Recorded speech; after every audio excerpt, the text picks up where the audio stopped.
83 বছর 4 মাসে নেকি অর্জনের আমল।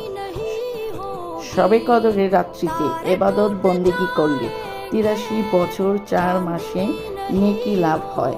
বুখারী ও মুসলিম।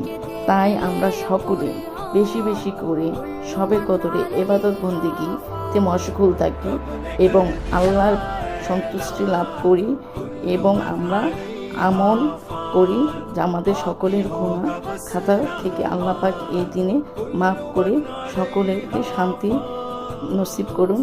এই দোয়াই আমরা করব যেন সকলেই সুস্থ হন, সকলেই ভালো থাকুন, সকলেই নেক আমল করুন। তাই শবে কদরে বেশি বেশি করে ইবাদত করুন।